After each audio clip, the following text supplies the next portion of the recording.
Más de 250 regidores de Estados Unidos analizan desde este viernes en Miami Beach, Florida, asuntos primordiales para sus ciudades. Entre las prioridades que se abordarán en la cumbre, destacan la lucha contra el cambio climático y la aplicación de las leyes migratorias, que tienen a las grandes urbes del país enfrentadas con la Casa Blanca. En la primera de las 4 jornadas del encuentro, los representantes populares han coincidido en que las políticas migratorias de la administración Trump son totalmente confusas y que se requiere de claridad, así como manifestado su rechazo a las deportaciones masivas. En este contexto, buscan apoyar los derechos de los inmigrantes, refugiados y peticionarios de asilo, ante las discriminatorias y dañinas políticas que sufren, y que el Congreso dé estatus legal permanente a los jóvenes indocumentados que llegaron al país siendo niños. En materia de cambio climático, más de 300 alcaldes han manifestado recientemente su compromiso a seguir las pautas del Acuerdo Climático de París, del que Trump anunció a inicios de mes que Estados Unidos se retiraba. Alcaldes de 15 ciudades como Nueva York, Chicago, Los Ángeles o Boston han presentado una resolución para pedir a la Casa Blanca y al Congreso que se comprometan plenamente con el Acuerdo Climático de París y el Plan de Energía Limpia, entre otros, que daría a las ciudades las herramientas necesarias para combatir el cambio climático. Por su parte, el presidente de la Conferencia de Alcaldes, Mike Cornett, alcalde de Oklahoma City, también enfatizó en la necesidad de renovar las infraestructuras, especialmente de puentes y del sistema ferroviario, como un tema fundamental para regidores de urbes con más de 30.000 habitantes.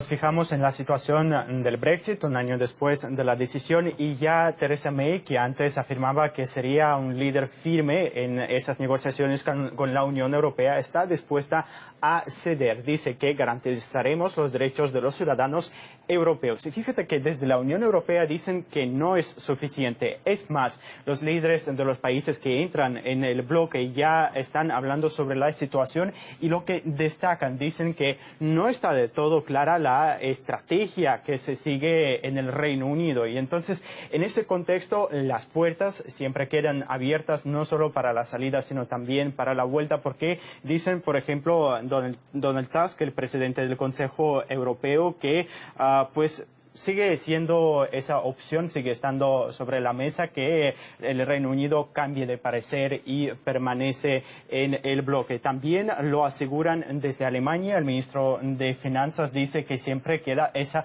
posibilidad, aunque eso sí reconoce que no cree que cambie de postura. Es más, es su primer comentario desde las elecciones británicas, que recordemos había solicitado precisamente Theresa May porque pensaba que ganaría más apoyo, y es todo lo contrario, perdió la mayoría absoluta en ese contexto. Pero sí, desde Alemania también dicen que estas elecciones y también los comicios en Francia muestran que las generaciones más jóvenes están precisamente a favor del bloque.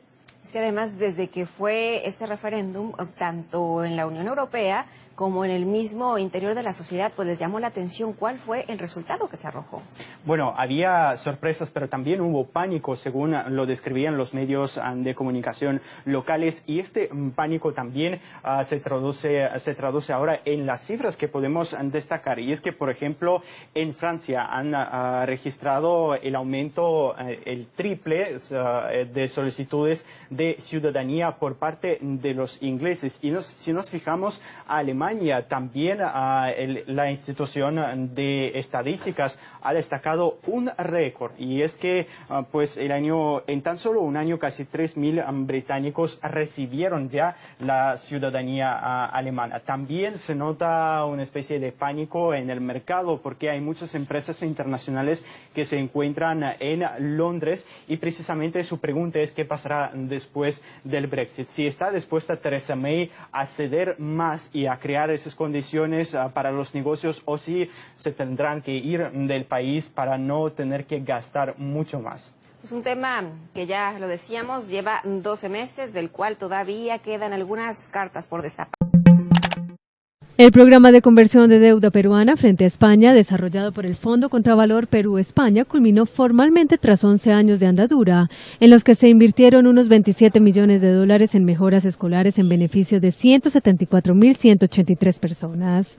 El programa cerró con una ceremonia en la capital peruana, en la que se hizo un balance del proyecto fruto de un acuerdo firmado en 2006 para condonar una deuda peruana pendiente de pago a España y financiar con ese dinero proyectos de desarrollo en el sector de la educación. Marisa Poncela, secretaria de Estado de Comercio de España. Pues el programa de condonación, como su nombre indica, empieza con una condonación de deuda, pero esa condonación a cambio de proyectos educativos, proyectos de infraestructuras escolares y proyectos pedagógicos.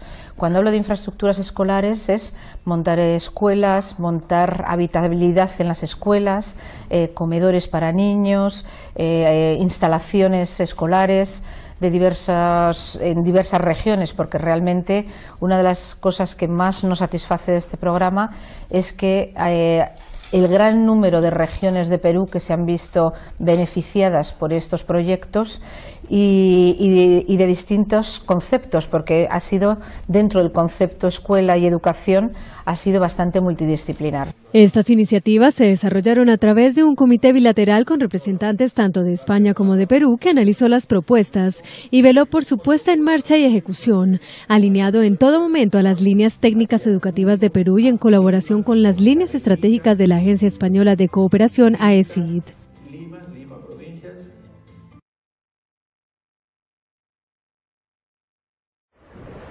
Ciberataque en el Parlamento británico.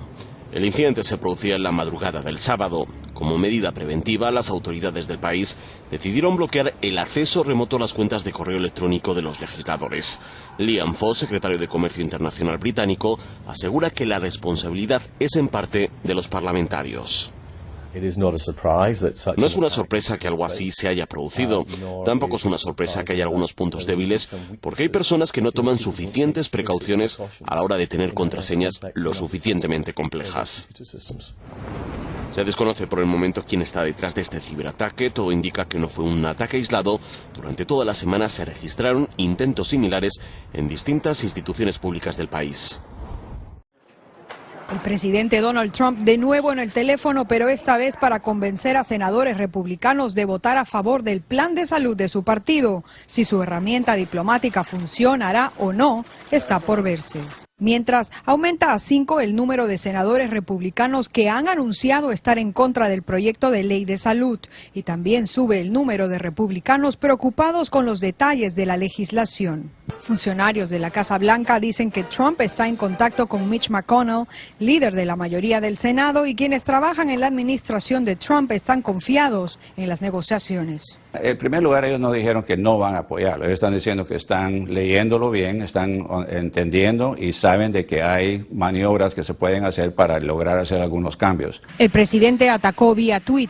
Escribió: los demócratas destrozan la propuesta de salud republicana, mientras que las primas y los deducibles del Obamacare aumentan más del 100%. ¿Se acuerdan de mantener su médico, mantener su plan? Luego presionó moderadamente a los republicanos escribiendo: no puedo imaginar que estos republicanos tan buenos permitan que los estadounidenses continúen sufriendo con el Obamacare. Los demócratas los hemos dicho, las primas de Obamacare son muy caras, hay que bajarlas, hay que mejorar la ley, pero no tratar de destruirla completamente y hacer otra cosa. El plan republicano del Senado incluye recortes severos del programa para personas de bajos ingresos, conocidos como Medicaid. 6 millones de latinos podrían quedarse sin cobertura médica con la derogación de Obamacare, según la Federación de Hospitales Estadounidenses. El líder de la mayoría en el Senado quiere que esta legislación sea aprobada esta semana, y aunque los republicanos cuentan con la mayoría, divisiones en el partido podrían complicar esta meta. Solo pueden perder 2 votos. Los republicanos conservadores quieren desmantelar por completo el Obamacare y piden más recortes al programa Medicaid. El grupo moderado está preocupado de que estos cortes dejen a muchos sin cobertura médica. En Washington, Claudia Uceda, Univision.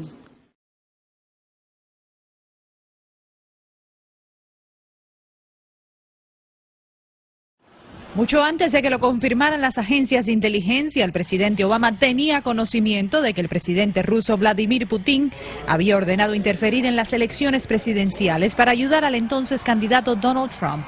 Así lo asegura el Washington Post, que reporta que Obama habría recibido la información en agosto pasado, aunque tardó meses en reaccionar.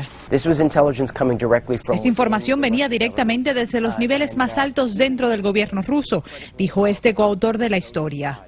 El Post añade que la información entregada a Obama detallaba el papel activo del presidente ruso y sus intenciones. No fue hasta las últimas semanas de su gobierno que Obama impuso sanciones a Moscú. Ha sido una buena idea actuar más rápidamente, pero ahí también había obstáculos. Por ejemplo, en aquel tiempo, Trump ya empezó a proclamar que la elección no sería justa, no sería correcta, y anunciar algo que impactara la elección habría sido naturalmente explotado por Trump. El reporte indica que dentro de la Casa Blanca se consideraron decenas de opciones, pero algunos funcionarios expresaron frustración por la tardía respuesta del mandatario.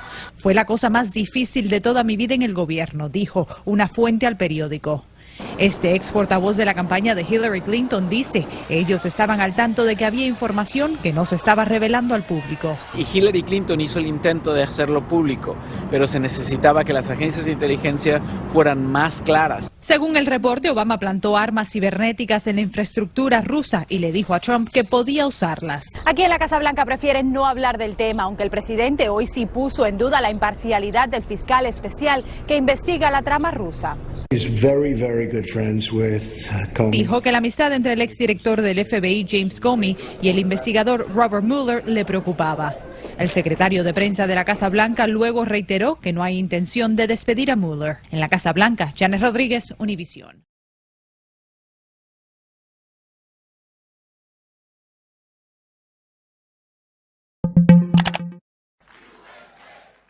La impopularidad del presidente estadounidense Donald Trump no frena a su partido.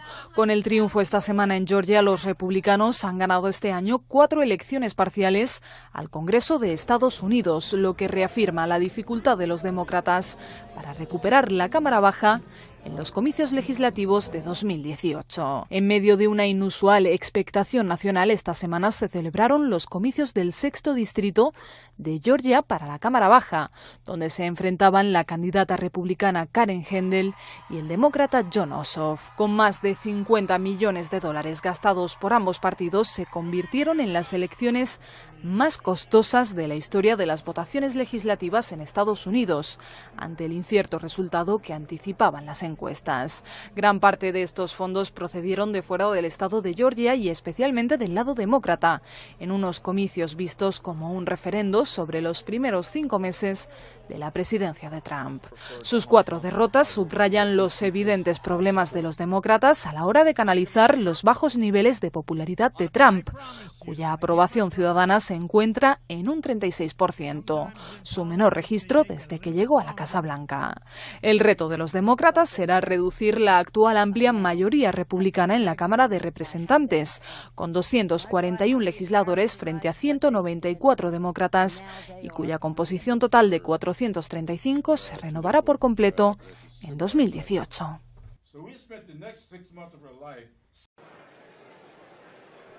Este sábado, Gran Bretaña ha estado marcada por nuevos capítulos contra el gobierno británico en funciones. Uno de los protagonistas fue Jeremy Corbyn, el líder laborista. Esta vez dejó claro en una entrevista que intentará realizar nuevas elecciones, ya que considera que la primera ministra Theresa May está lejos de lograr un pacto con los unionistas norirlandeses.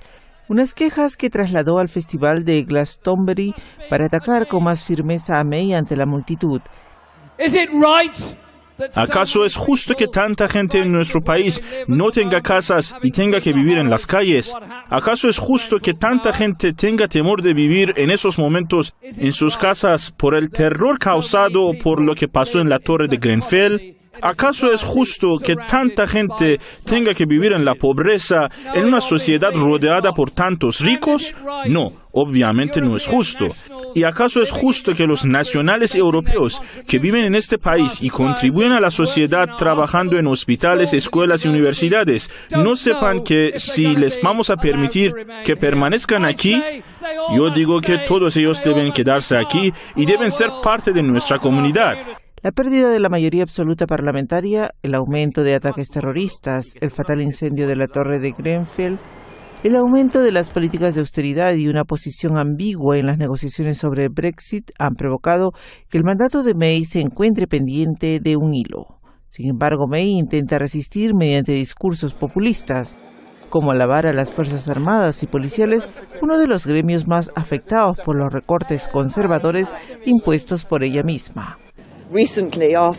Recientemente, después del terrible ataque terrorista en Manchester, hemos visto que nuestras Fuerzas Armadas están trabajando para asegurar la seguridad del pueblo. Esto es genial. Tenemos que reconocer la tarea que realizan nuestras Fuerzas Armadas. Pero ya no solo se trata de los opositores. Según diferentes fuentes, dentro de su propia formación, compañeros conservadores no quieren ver a May ni en pintura.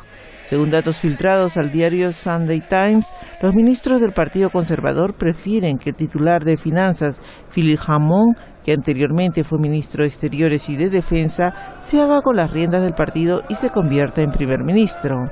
Sin embargo, no hay garantías de que figuras como la de Hammond puedan hacer un milagro debido a los bajos escaños tras las últimas elecciones que tienen los conservadores en la Cámara Baja. Nancy Lo con información de Ramin Bajizadeh, Hispan TV Noticias.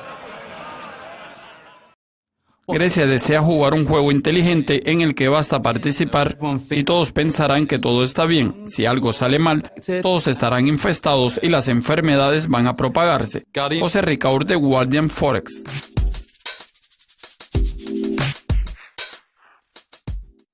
Grecia logró un acuerdo para recibir el próximo rescate financiero de 8.500 millones de euros, eliminando el riesgo de incumplimiento de su deuda de 7.000 millones el próximo mes. Este rescate eliminó la incertidumbre y estableció un plan para la recuperación. No, nada de eso. De hecho, creo que eso se está quedando peor que el cáncer, porque incluso el cáncer es posible de curar. Pero después de eso habrá que hacer exámenes regulares. Pero eso es simplemente ridículo. En un panorama a largo plazo, hemos de considerar que en realidad no se elaboró ningún camino de recuperación. Y en general, eso está causando un gran problema. Eso se parece a una enfermedad en la que Alemania se está alimentando. Imagínese que usted está alimentando su propia enfermedad, su propio cáncer. No quiero ofender a nadie, pero eso es solo un panorama. Uno de los negocios más importantes es que la Unión Europea necesita asignar recursos de fondos en de investigación y desarrollo. En los próximos 10 años no podemos prever un buen futuro y datos espectaculares, y una de las razones es porque estamos básicamente asignando buenos recursos a Grecia. El mejor camino de recuperación será el de decir no a Grecia y negar en todo a Grecia lo que tiene que ver con el dinero. Ellos tienen que ser productivos y eficientes. ¿Qué es lo que Grecia tiene que hacer para seguir recibiendo el dinero de rescate de la UE? Eso es interesante porque existen dos cosas que funcionan para Grecia. Una es fingir y desempeñar el papel de víctima. Eso fue bastante efectivo para ellos. Pero eso va a llegar a su fin y también tiene que retransmitir lo que está ocurriendo en Francia. Sabemos que Emmanuel Macron es el nuevo líder del país que realmente no está a favor de la vida en la Unión Europea. Él está simplemente jugando junto a Merkel, o sea, Alemania. Y hasta la fecha todo está bien. Si las cosas se complican mucho más, entonces debemos tener en cuenta la posibilidad que ellos poseen con la idea del Brexit. Eso puede suceder porque él va a poner su país en primer lugar, en lugar de pensar que tiene que prestar gratuitamente dinero a Grecia. Por lo tanto, Grecia está jugando con esas dos cartas de póker que son favorables y eficaces, pero eso ya está llegando a su fin porque usted no puede simplemente gastar la cantidad infinita de dinero en algo que no tiene sentido y esperar que será productivo. Por lo tanto, yo creo que además de afectar a las personas mayores, recortando las pensiones, Grecia tiene que elaborar proyectos con el fin de atraer inversiones extranjeras. ¿Es posible el incumplimiento de la deuda por Grecia? ¿Cuáles son las consecuencias para la UE? A corto plazo, no creo que eso va a suceder, pero en el medio-largo plazo tenemos que ser 50-50. Grecia es el país líder y pidió participar en el programa de compra de valores del Banco Central Europeo. También se conoce como la flexibilización cuantitativa, que está destruyendo el dinero, pero ellos poseen un plan muy inteligente para proceder y ellos quieren asegurarse de que tienen ese panorama donde las cosas están mejorando para incluir sus títulos en el programa que dan cierta seguridad a los inversores, tanto extranjeros como corporativos, con el objetivo de avanzar y comprar los títulos de Grecia. Esa es una situación complicada porque en el programa de compra de títulos, los bancos centrales como por ejemplo el Banco Nacional Suizo, el Banco de Japón y el Banco Central Europeo compran no solo títulos, sino también acciones. Eso no es algo nuevo, pero tenemos que tenerlo en cuenta. Por lo tanto, podemos decir que los títulos que están comprando tienen especificaciones y Grecia quiere jugar un juego inteligente en el que basta solo participar y todos pensarán que todo está bien y si algo va mal, todos estarán infestados y las enfermedades van a propagarse por todo el sistema. O sea, otros países no pueden dejar que Grecia vaya hacia abajo porque con los demás sucederá lo mismo. Hasta la fecha, las consecuencias son realmente aisladas, pero permitiendo que esos títulos formen parte de la flexibilización cuantitativa del BCE, que podría tener un impacto negativo y tenemos que analizarlo de cerca, ya que el final puede ser catastrófico y no hay ninguna medida para eso. Resumiendo, la UE es capaz de tener éxito, incluyendo países con economías débiles. Por ejemplo, podemos pensar que la gravedad es algo invisible, pero sabemos que lo que existe es aquello que realmente se certifica de que no volamos como el superhombre. Entonces, la gravedad negativa es que Grecia está eliminando el crecimiento dinámico de la Unión Europea, que es significativo y realmente afecta. Además, no se puede avanzar adelante porque siempre que tiene un céntimo, tiene que prestarlo porque alguien lo necesita y porque tiene problemas. El mismo es que Grecia está constantemente con dificultades, pero lo más importante es cómo van a devolver el dinero y de dónde. Esas y otras preguntas surgen como, por ejemplo, ¿qué cambios estructurales ellos van a cumplir esta vez? Por eso, es poco probable que la Unión Europea va a florecer siendo un grupo de socios, mientras que siempre tenemos que enviar dinero a alguien que no está cumpliendo su parte del negocio. José, muchas gracias por su participación. Fue un placer. Gracias por vernos y hasta luego.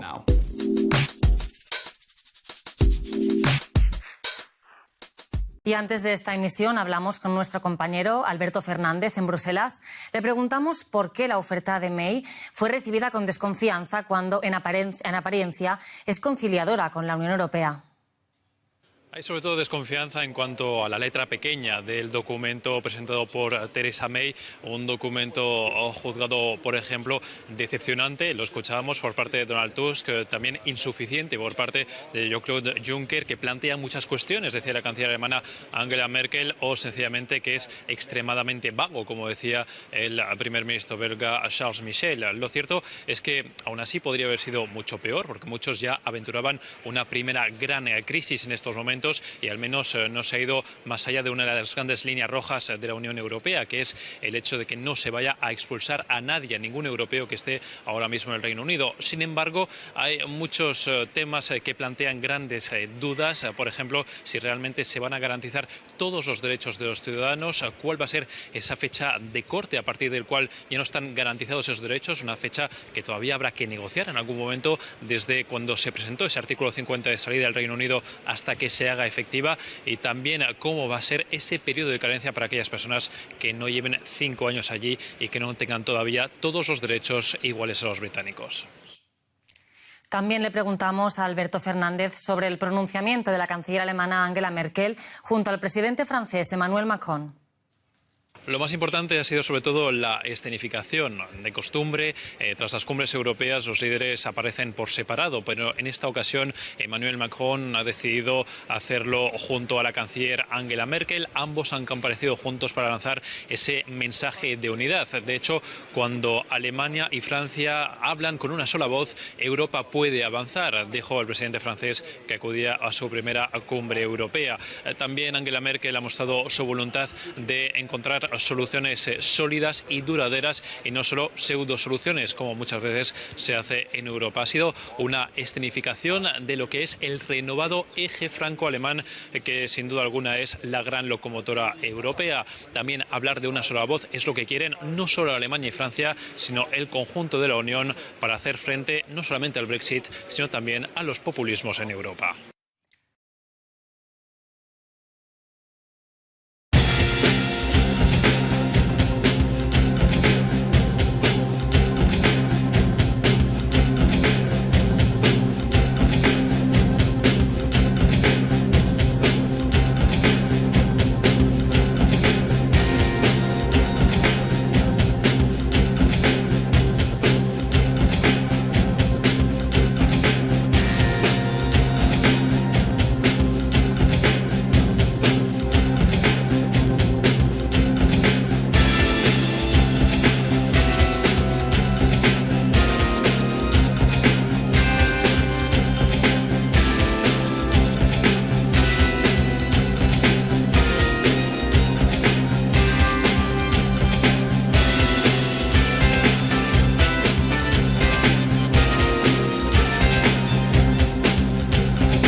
El antiguo Museo del Banco Central de Ecuador se engalana con la exposición itinerante El Túnel de la Ciencia, después de su paso por varios países de América Latina. 1.200 metros cuadrados de maravillosos adelantos científicos son compartidos por Alemania. Tenemos ante nuestros ojos una de las exposiciones más exitosas en el extranjero que Alemania haya podido presentar jamás. En todo el mundo ha sido visitada por 9 millones de personas de 4 continentes. El túnel de las ciencias les ofrece a los visitantes una mirada cautivadora al fascinante mundo de las ciencias y la investigación. Niños, jóvenes y adultos podrán vivir experiencias sensoriales sobre el funcionamiento de la naturaleza, los seres humanos y los distintos organismos que conforman el planeta Tierra, y en general el universo. El túnel cuenta con imágenes de alta calidad, exposiciones, sala de películas y clips animados para hacer más interactiva la visita. El túnel de la ciencia debutó en el Heinz-Nixdorf-Museumsforum en Paderborn, Alemania, antes de comenzar su gira mundial.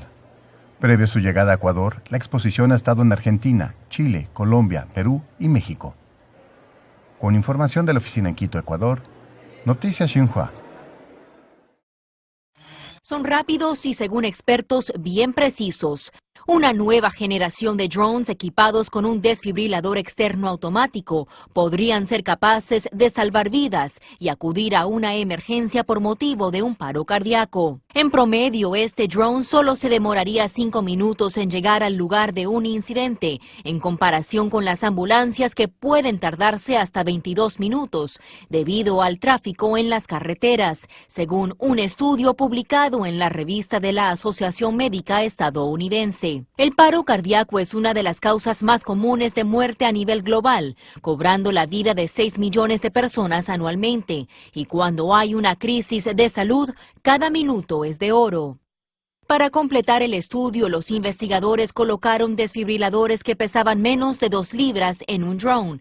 También colocaron una cámara y un dispositivo GPS junto con una voz electrónica que guía al testigo de cómo usar el dispositivo. En total se realizaron 18 salidas controladas simulando emergencias. En todos los casos, el drone llegó más rápido que los servicios tradicionales médicos. By 2/3 down to a few minutes means everything. El doctor Clyde Yancey del Hospital Northwestern Medicine no formó parte del estudio, sin embargo, opina que vale la pena explorar el concepto. Yancey explica que un 90% de las personas que colapsan lejos de un hospital no sobreviven. Especialistas aseguran que un desfibrilador puede restablecer el ritmo cardíaco rápidamente, dándole al paciente una ventana más amplia para acudir a un hospital, aumentando así la probabilidad de seguir con vida.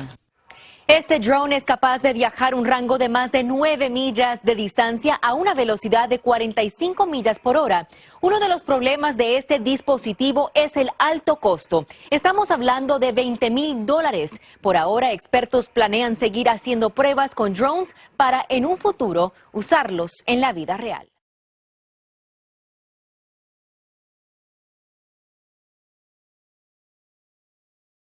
En la costa argentina del Río de la Plata se erige el cuartel central de la empresa que acaba de reemplazar a Yahoo en el Nasdaq 100, el índice de las 100 mayores compañías de tecnología del mundo. Se llama Mercado Libre. Lidera el comercio electrónico latinoamericano y vale más que la mayor petrolera de Argentina, YPF. El año pasado facturó $844 millones, un 30% más que en 2015.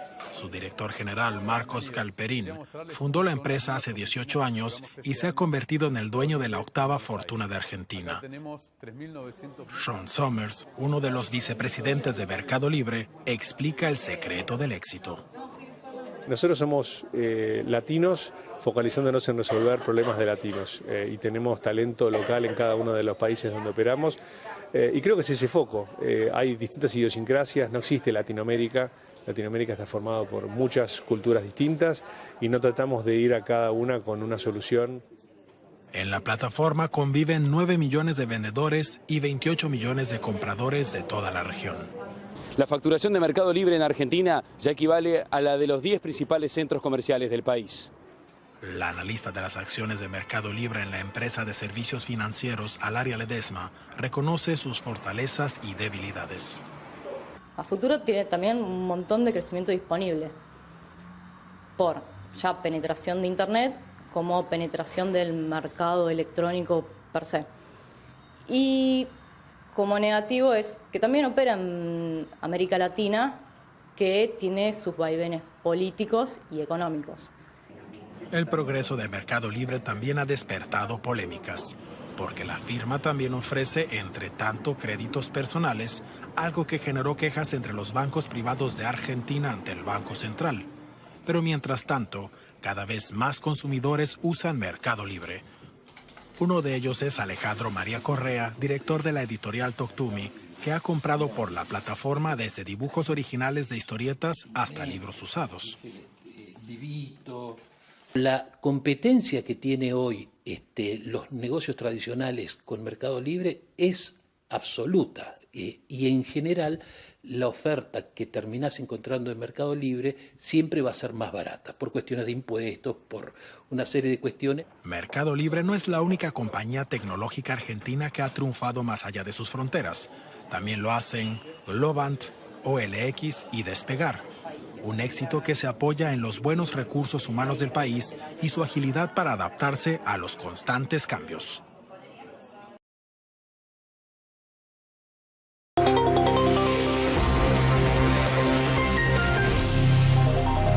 Muchos expertos indican que los servicios de salud serán revolucionados por la tecnología, a tal punto que los llevará a ser más asequibles, más eficientes y todo en beneficio del paciente, que mejorará la atención porque los datos serán mejor almacenados, pero también mejor aprovechados, porque habrá minería de esos datos, porque permitirá que los planes sean hechos a la medida del paciente e incluso porque fortalecerán el desarrollo de otras formas de ofrecer servicios médicos como la telemedicina.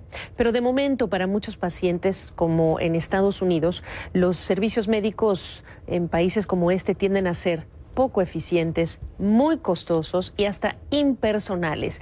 Y quien contribuye al cambio y quiere hacerlo, lo está haciendo, ya es mi invitada, lo hace desde su natal Puerto Rico. Les presento a Dolmari Méndez, cofundadora y presidenta ejecutiva de Avartis Health. Saludos allá hasta Puerto Rico. Y preguntarte, ¿qué es Avartis Health? Avartis Health es una compañía de tecnología, específicamente lo que corresponde a plataforma, y ofrecemos interfaces donde todo el sistema de salud se puede comunicar de una manera más clara, con más visibilidad. Esto nos referimos a tanto las aseguradoras, los gobiernos, los proveedores, ya sean hospitales, salas de emergencia, farmacias, laboratorios y el paciente. Tú tienes más de una década en tu historia de vida en el sector asegurador, pero ¿cuáles son tus razones personales para haber dado un salto de trabajar en esto a empezar a emprender? Sí, Gabriela, fueron varias situaciones personales o de gente allegada a mí, a través de la cual pude vivir en carne propia lo que representa no tener servicios preventivos a tiempo. Familiares, amigos fueron directamente afectados por condiciones de salud crónica que pudieron muy bien haber evitado un fallecimiento si se hubieran atendido a tiempo y hubieran tenido acceso a sistemas de prevención o unas guías que les enseñara cómo educarse en relación a ese tema. Y debo decir que tú, Dolmari, eres una experta y lo tuviste que hacer y convertirte en ello en el caso de la reforma del cuidado de la salud de tiempos de Obama, el Obamacare, te licenciaste, etcétera. ¿Cómo fue esa experiencia en términos de impulsar tu empresa y estar al día en una ley complicadísima, que siempre son complicadas estas cosas? Pues como decimos, y yo siempre recalco que en las peores crisis aparecen las mejores oportunidades, y eso fue lo que pasó. En ese momento nadie sabía qué era Obamacare ni qué significaba. En el caso del territorio de Puerto Rico, al ser un territorio no incorporado, había mucha confusión de cómo la ley se iba a estar aplicando en el territorio. Así que sencillamente, como todos los federales, lo que prevalece en la isla, me dediqué a educarme en esa área y a unir todos los puntos, ¿verdad?, que podían crear esa conectividad en todas las áreas en que el paciente al final del día, que es la persona afectada aquí directamente, pudiera recibir un servicio. Hablamos de servicios que pueden beneficiar tanto a las aseguradoras en términos de saber qué tienen sus asegurados, el gobierno entender sus poblaciones y las condiciones crónicas de las cuales padecen, y el asegurado poderse educar a través de herramientas tecnológicas para su condición crónica y la de sus familiares, no solamente esa persona específicamente. O sea, Avartis Health está tan cerca como la pantalla de un teléfono móvil para un paciente, como la pantalla de un médico o de una aseguradora. Sí. Exactamente. Sí, correcto. Correcto, hablamos de que en tiempo real tanto las aseguradoras como los proveedores y los pacientes pueden estar literalmente conectados, y un paciente no tiene que esperar por una copia de récord médico ni gastar cientos de dólares en proveerle una copia de su récord a algún otro proveedor en donde pueda accesarlo en una plataforma cloud. Los proveedores pueden comunicarse unos a otros vía mensajería y poder atender a ese paciente estando fuera de sus oficinas en vacaciones, por ejemplo, a lo cual representa tener acceso 24/7 a la información de ese paciente. ¿Y ya tienes cuántos usuarios? Ya debemos estar llegando a 1.2 millones ahora en enero. 1.2 millones de usuarios. Esperamos. Y aprovecho el momento para decirte que ahora en septiembre debemos lanzar nuestra primera herramienta para acceso a nivel global, y sin importar el país, el territorio, cualquier persona puede disfrutar de nuestra herramienta de tecnología a través de su computadora o de su teléfono smart. Que yo debo decir que Dolmari es una ganadora en South by Southwest, por cierto. Sí. Ha sido reconocida también, impulsada también para Leleitín ahí en este otro esfuerzo. Así que conocida eres en este mundo de los innovadores. Y agregar que viene un verano interesante para ti por dos razones. La ronda de financiamiento que ya se acerca para ti, y además vas a conquistar el mundo y empiezas por Europa. Correcto. Estamos entrando en varios sectores, también estamos entrando a Estados Unidos, pero sí comenzamos a explorar el mercado europeo ahora en agosto, específicamente 2 territorios. Y en Latinoamérica vamos poco a poco, es un poco más difícil, pero sí estamos entrando también a ese segmento, y simultáneamente a Estados Unidos. Para haber atravesado bajo Parallel 18 realmente nos expuso a un mercado internacional bastante rápido. Muy bien, pues ya hablaremos del dolor de cabeza que puede representar para ti la gestión de la información una vez que se presente el segundo proyecto aprobado acá en Estados Unidos de Ley de Cuidado de la Salud. Y conózcanla, se las presentamos, Dolmari Méndez, ella es cofundadora y presidenta ejecutiva de Avartis Health, porque hablaremos contigo seguramente en más de una oportunidad. Felicidades por lo logrado hasta ahora, éxitos. Gracias, Gabriela. El autor del atentado en Manchester, que se saldó con 22 muertos y 75 heridos, aprendió a fabricar los explosivos gracias a los videotutoriales de YouTube, según destacan los medios británicos. Y es que las redes sociales, al parecer, demandan de un mayor control y supervisión.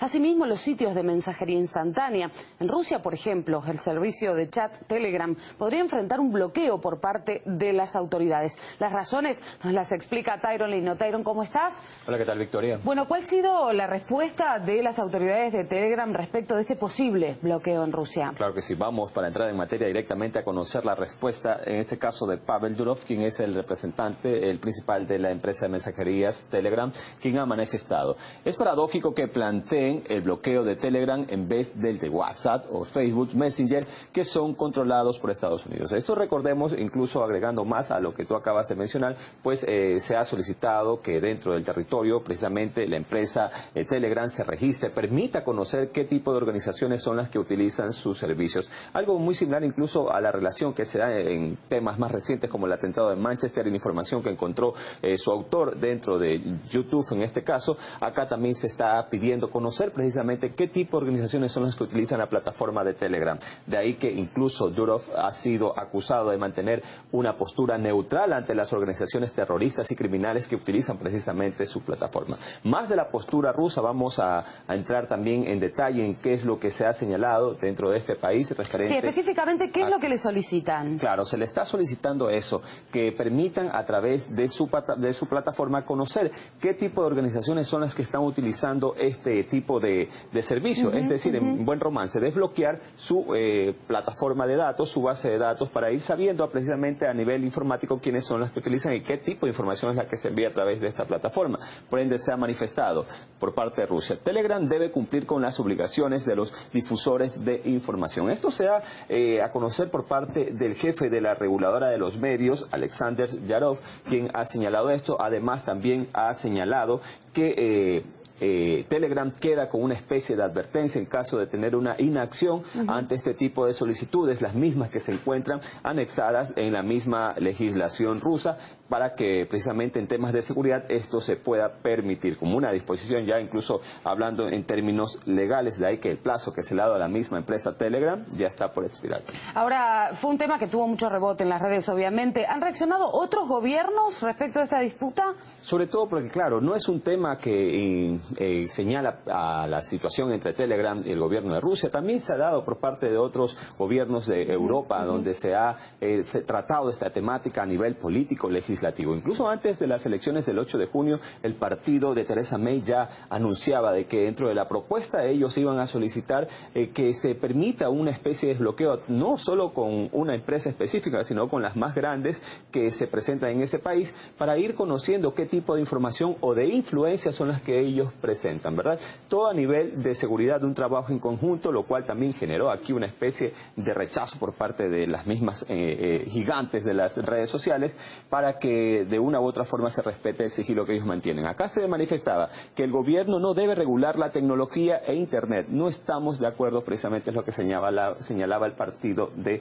Theresa May. Otra nación que también trató este tema a nivel político fue Francia. Incluso antes de las elecciones, Emmanuel Macron ya señalaba: las grandes compañías de Internet se han negado a dar las claves de su cifrado. Un tema que lo vamos a hacer más adelante. Esa situación ya no es aceptable. Incluso aquí también se pedía este tipo de libertad para ir conociendo a través gubernamental, no abiertamente, sino a través del Estado, qué tipo de organizaciones o información es la que se manejan a través de las gigantes de comunicación. En otro país donde también se replicó esta temática, en Australia, donde ahí el premier anunciaba de que el tipo de sigilo que se le podía ofrecer a una entidad terrorista no podía valer más que cualquier tema de seguridad. Dice: la privacidad de un terrorista no puede tener más importancia que la seguridad pública. tecnológica. Acá también se ha mencionado la próxima reunión denominada como la coalición de inteligencia, donde van a participar Gran Bretaña, Canadá, Australia y Nueva Zelanda, para precisamente ir ya de una forma estableciendo un parámetro de exigencia a las redes, a gigantes de redes sociales, que permitan también conocer qué tipo de información, que es lo que estamos mencionando. Claro, el control tiene un objetivo concreto, pero ¿de qué manera las autoridades ejercen este control? Bueno, aquí viene la disputa porque siempre se ha puesto en la balanza el tema legislativo con el tema interno de las mismas compañías, porque al momento de ir a ejercer a un país, ellos se apegan, se tienen que apegar a las legislaciones correspondientes. Claro. Pero ya se ha presentado un antecedente, fue lo que pasó en Austria, donde el líder de un partido político fue atacado, fue utilizado a través de hashtags, de fotografías, a través de la misma cadena Twitter, una serie de mensajes racistas.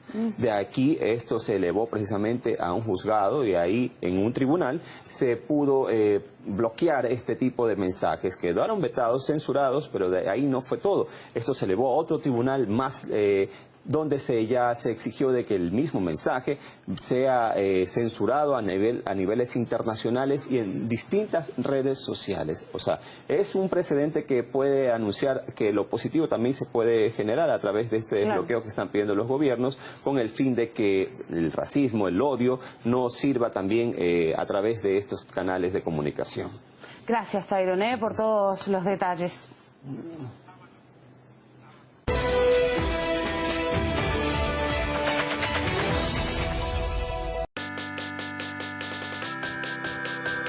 La innovación y la cooperación china-australiana han tomado protagonismo en Sydney esta semana al anunciar al ganador del proyecto del milenio China-Australia de 2017. Los 4 equipos seleccionados para presentar sus propuestas de negocios en la final del programa CAMP incluyeron un servicio de agricultura en línea destinado a ayudar a los agricultores australianos a abastecer al mercado chino, una aplicación de crowdfunding orientada a dar más apoyo a las mujeres y un brazalete médico digital capaz de dar información de salud en tiempo real si el portador necesita ayuda. Sin embargo, los ganadores fueron CityQuest.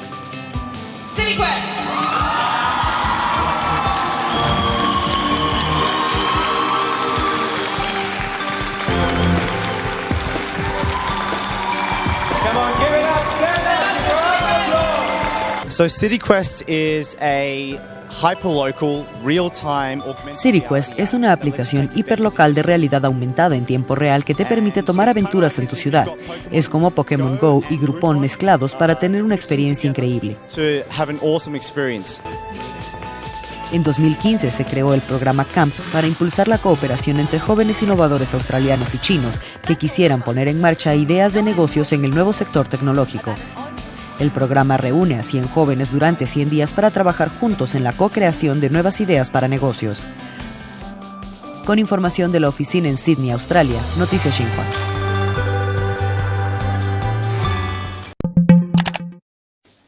Trabajar en la vejez, la solución en Tailandia a las bajas pensiones.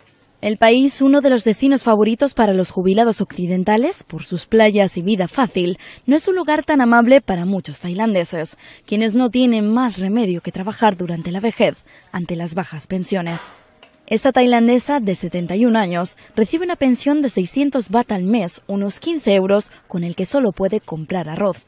Una situación difícil para mantener a sus 4 nietos huérfanos de padre, de la que intenta salir adelante vendiendo postres caseros en un mercado de Prakannon. La anciana acude al mercado unos 20 días al mes cuando su salud se lo permite y gana entre 200 y 400 baht diarios, entre 5 y 10 euros.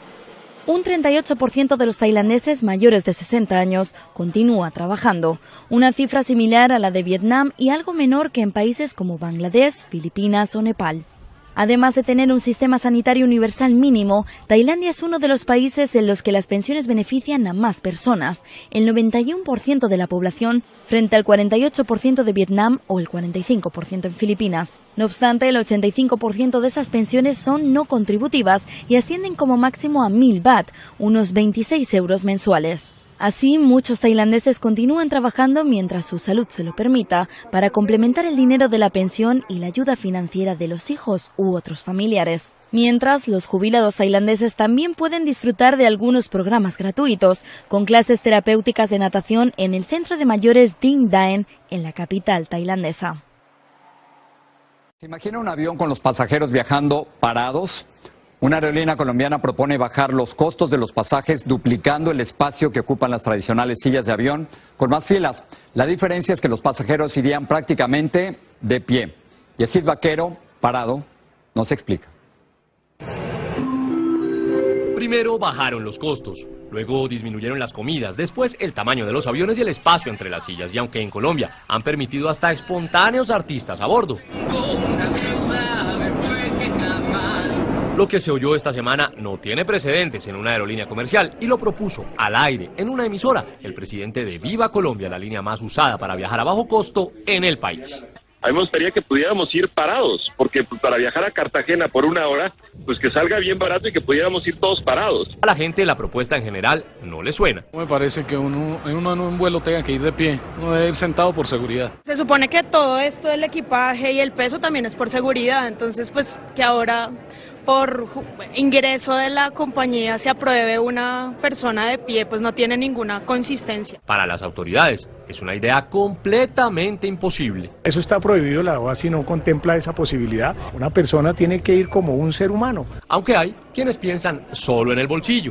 Pues si los pasajes bajan considerablemente y son rutas cortas, no más de 30 minutos, se aguantaría viajar de pie. Eso sí, cuando se habla de viajar de pie, no necesariamente nos referimos a esto, sino más bien a algo así, unos estrechos asientos tipo arnés, casi taburetes, que según expertos en el tema se vienen desarrollando desde hace tiempo atrás.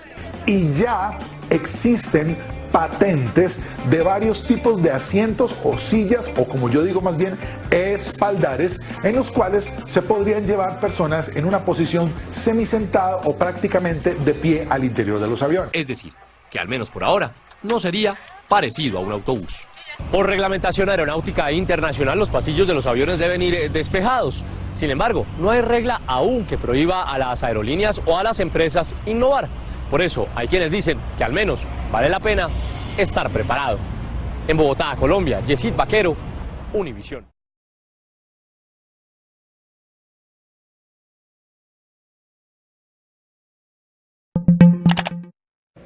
Luego de mantener un encuentro con las autoridades de la reconstrucción de Perú, tras las inundaciones de este año y de la construcción de las instalaciones para los Juegos Panamericanos de Lima 2019, la secretaria de Estado de Comercio español, Marisa Poncela, afirmó que más allá de buscar negocios, en esas dos actividades bien señaladas e identificadas, el interés fundamental es promocionar otros sectores basados en la innovación. Y hemos hablado también de otros ámbitos en los que España tiene empresas con un nivel tecnológico muy importante. Evidentemente, si queremos crecer y queremos ayudar a nuestras empresas a exportar, tenemos que meterlas en las cadenas de valor mundiales, ¿no? Globales. Y en ese sentido, para poder entrar en esas cadenas de valor globales, pues tienes que tener una tecnología que te permita poder entrar en ese mundo, y qué duda cabe que si hoy hablamos de tecnología tenemos que hablar de digitalización.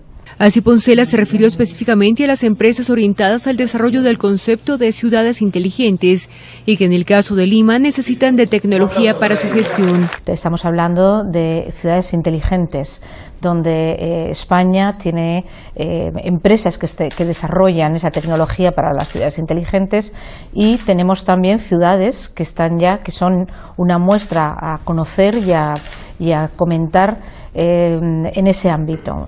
En ese sentido se refirió a ciudades como Barcelona, Valencia, La Coruña, Málaga, Madrid, entre otras. Tenemos ya muchas ciudades en España que son ciudades inteligentes, que van naciendo cada vez más actividades dentro de ese concepto, que podríamos trasladar nuestro conocimiento a Perú. Precisamente en noviembre pasado, el Instituto Español de Comercio Exterior organizó en Lima un evento de ciudades inteligentes orientado a difundir ese concepto y hablar de sus posibilidades. Junto a los temas comerciales, Poncela trató con sus colegas peruanos temas de cooperación, particularmente el interés peruano en mejorar su promoción de las exportaciones.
¿Sabías que el snack protagonista del Super Bowl es el aguacate mexicano?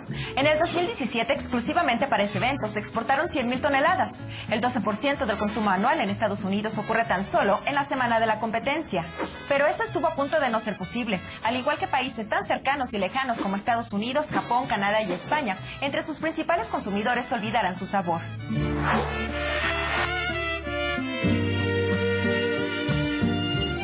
El motivo, 4/5 partes de su producción se genera en el oeste de México, en el estado de Michoacán, específicamente en el municipio de Tancítaro, que concentra 22,000 hectáreas de huertas aguacateras certificadas.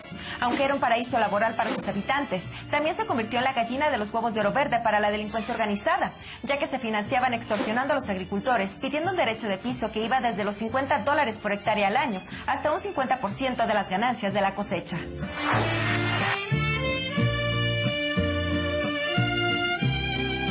La Asociación Local de Cultivadores reaccionó ante los problemas de inseguridad, creando la Fuerza de Seguridad Pública de Tancítaro, que se integró solo por ciudadanos. Estos pistoleros civiles del aguacate han patrullado la zona desde hace 4 años y han permitido que se recobre la actividad agrícola.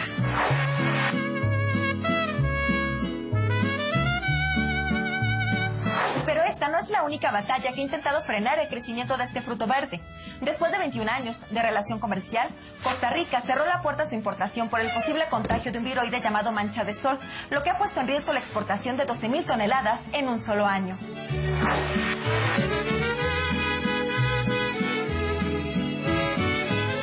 Paradójicamente, después de abastecer a tantos países y de generar en 2016 un repunte en las exportaciones de un 24%, más de $2,000 millones, el aguacate para consumo nacional ha enfrentado una escalada en el precio, llegando a venderse en $4 o $5 por kilo, convirtiéndose así en uno de los productos más caros y más difíciles de conseguir en México. Sin duda, un verdadero oro verde.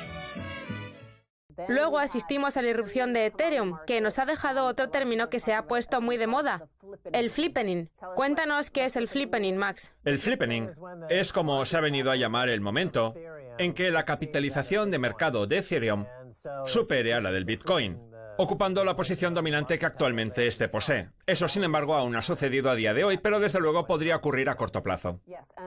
Y además, Ethereum cada vez aglutina un mayor volumen de operaciones. Ethereum difiere bastante del Bitcoin y además sirve para conseguir cosas distintas. Ya lo explicaremos con más detalle en otro episodio. El caso es que el mercado de las ofertas públicas de monedas está incorporado a la cadena de bloques de Ethereum. Y eso está haciendo que el precio del Ether, el token de Ethereum, se dispare, puesto que todo el mundo quiere participar en esas ofertas que se están convirtiendo en un gran mercado. Vamos a ver el siguiente titular de Reuters, que resulta de lo más interesante ahora que grandes nombres del mundo del oro como Barry Silbert o Roy Sebag están empezando a decir que el mercado de las ofertas públicas de monedas se encuentra inmerso en una gran burbuja, con unos precios fuera de control, casi como si fuera la nueva locura de los tulipanes. Las ofertas públicas de monedas constituyen un peligro para los inversores y un nuevo reto para los organismos reguladores de Estados Unidos. Entre esas ofertas públicas de monedas podemos destacar la reciente del Bancor, encabezada por Tim Draper, la de Brad Pierce, que, hasta donde yo sé, es el único que ha hecho todo lo posible por ajustarse a las normas de la Comisión de Bolsa y Valores de Estados Unidos, o la del token Basic Attention, cuyo prospecto online dice así: el token Basic Attention mejora la eficacia de la publicidad digital mediante la creación de una nueva unidad de intercambio entre publicistas, anunciantes y usuarios. Todo ello sobre la cadena de bloques de Ethereum. El valor del token depende de la atención que reciba por parte de los usuarios, lo que en este caso equivale al compromiso mental de una persona. Lo cierto es que la gente se ha vuelto loca con este producto, que ha recaudado un auténtico dineral, aunque luego el proyecto Bancor, con sus $150 millones recaudados en tan solo 3 horas, lo ha dejado en un segundo plano. El caso es que este es el tipo de productos que se ofrecen actualmente en el mercado y que están acaparando el dinero de los inversores.